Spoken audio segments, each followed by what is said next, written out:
ነገ ጥር 7 አቤት አቤት አቤት! እንኳን አደረሳችሁ በእውነት ለዚህ የተባረከና የተቀደሰ ቀን። አዎ ነገ ዓለማትን በመዳፋቸው የያዙ ዓለማትን የፈጠሩ አጋዕዝተ ዓለም ቅድስት ሥላሴ ስማቸውን በመጥራት ብቻ በስማቸው በመማፀን በስማቸው ጸሎት በማድረግ በዓላቸው በማክበር ዝክራቸውን መታሰቢያቸውን በማድረግ ብቻ በፍጹም እምነት ሆነን ስማቸውን በመጥራት ስማቸውን በየቀኑ በመጻፍ አዎ ይህንን የከበረና የተቀደሰ ስማቸውን በደስታም በሐዘንም በመጥራት ነፍስን ወይም እስትንፋስን እፍ ብሎ ከመፍጠር ውጪ እና ለቅድስት ሥላሴ ከሚገባ የአምልኮ ስግደት ውጪ ሁሉንም ነገር ሰጥቻችኋለሁ ያሉን። አዎ እኔን ስላከበራችሁ፣ እኔን ስላመለካችሁ፣ በእኔ ስም ስለተማጸናችሁ፣ በእኔ ስም ጸሎት ስላደረጋችሁ ብቻ ከስልጣኔ ስልጣንን፣ ከክብሬ ክብርን፣ ከባለሟልነቴ ባለሟልነትን፣ ከጥበቤ ጥበብን፣ ከፍቅሬም ፍቅርን፣ ከትዕግስቴም ትዕግስትን፣ ከትሕትናዬም ትሕትናን፣ ከባለሟልነቴም ባለሟልነትን ሰጥቻችኋለሁ ያሉን አጋዕዝተ ዓለም ቅድስት ሥላሴ ነገ ጥር 7 የሰናዖርን ግንብ ያፈራረሱበትና የቅዳሴ ቤታቸው ዓመታዊ ክብረ በዓል ነው። ይሄ ቪዲዮ ካመለጣችሁ በእውነት እጅግ በጣም ተጎዳችሁ። አደራ ይሄ ቪዲዮ ለሁሉም ሕዝበ ክርስቲያን እንዲዳረስና ሁሉም ሕዝበ ክርስቲያን እንዲያውቀው በደንብ አድርጋችሁ የምትችሉትን ያክል ኮፒ ሊንክ አድርጉልኝ። የማትችሉ ደግሞ ቢያንስ 77 ጊዜ ኮፒ ሊንክ በማድረግ የክርስትና ግዴታችሁን ተወጡ። ለቤቱ አዲስ ሆናችሁ ፎሎ ማድረግ እንዳይረሳ። ቅድስት ሥላሴ ይህ ግሩም የሆነ የቅድስት ሥላሴ ስም የሕሙማን መፈወሻ፣ የክፉዎች አጋንንት የዲያብሎስ ድል መንሻ ነው። የአስማተኞችና የጠንቋዮችን ጥበብ የሚያጠፋ፣ የሟርተኞችን መርስ የሚያበርስ ወይም ደግሞ የሚያከሽፍ ነው። የበሽተኞች መድኃኒት፣ የሙታን ትንሣኤያቸው ነው። የሰማዕታት የገድላቸው ሞገስ፣ የጻድቃን የመልካም መዓዛ ሽታቸው ነው። ይህ ግሩም የሆነ የቅድስት ሥላሴ ስም የረከሱትን የሚቀድሳቸው የተዳደፉትንም የሚያነጻቸው ነው። ይህ ግሩም የሆነ የቅድስት ሥላሴን ስም እንደ መጎናጸፊያ እጎናጸፈዋለሁ፣ ከዕንቁ እንደተሠራ የእራስ ወርቅም እቀዳጀዋለሁ። በዚህ ግሩም በሆነ በቅድስት ሥላሴ ስም እታመናለሁ፣ በመጎንበስም እሰግዳለሁ፣ በፊቱም ተንበርክኬ በደስታ እሰግዳለሁ። ከዓለም በፊት ስለነበረው ነገር የሚያውቅ ቅድስት ሥላሴ ብቻ ነው። ዓለም ከተፈጠረ በኋላም ምስጢረ ሥላሴ ወይም ምስጢረ መለኮት ብለን የምንማረው እሱ ቅድስት ሥላሴ የገለጸልንን ያክል እንጠቀምበትና እንድንድንበት ብቻ ነው። ነገር ግን ከዚህ አልፈን በሥጋዊ አእምሯችን ዓለምን የፈጠሩ ዓለምን በመዳፋቸው የያዙ አጋዕዝተ ዓለም ቅድስት ሥላሴን እንወቅህ እንመርምርህ ብንለው ግን ፍጻሜያችንም ሞት ማደሪያችንም ገሃነመ እሳት ነው። አጋዕዝተ ዓለም ቅድስት ሥላሴ ሩህሩሃና የዋህ ናቸውና በእናት ስም ቅድስት ሥላሴ እንላቸዋለን። የሚጠላቸውን፣ የማያምንባቸውን፣ የሚክዳቸውን አይጠሉትም። የሚያመልካቸውን፣ የሚወዳቸውን፣ የሚያከብራቸውን ግን እጥፍ ድርብ አርገው ይወዱታል።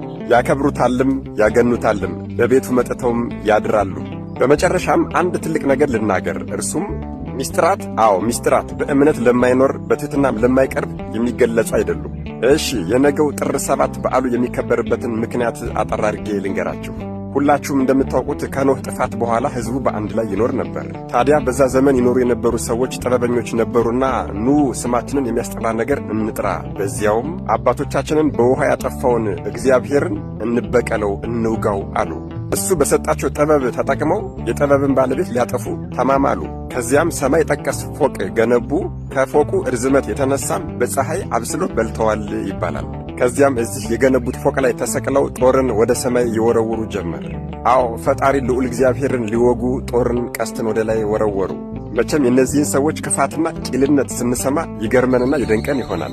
ግን እኮ ዛሬ ሰለጠንኩና ዘመንኩ በሚለው በዚህ ዓለም እኮ እየተሰራ ያለው ነገር ከዚህ ቢከፋ እንጂ አያንስም። እዚህ ላይ ግን እጅግ በጣም የሚገርመው ነገር ምን እንደሆነ ታውቃላችሁ? የክፉ ሐሳብ ተባባሪ የሆነው ክፉ ሰይጣን እነሱ ፈጣሪያችንን እንውጋው እያሉ ቀስታቸውና ጦራቸውን በሚወረውሩ ሰዓት እርሱ ደግሞ ጫፉን ደም እየቀባ ወደ ምድር ይልክላቸው ነበር። ታዲያ በዛ ሰዓት እነዚህ ከለዳውያን አሁን አብን ወጋ ነው፣ አሁን ወልድን ወጋ ነው፣ አሁን መንፈስ ቅዱስን ወጋ ነው እያሉ ይሳለቁ ነበር።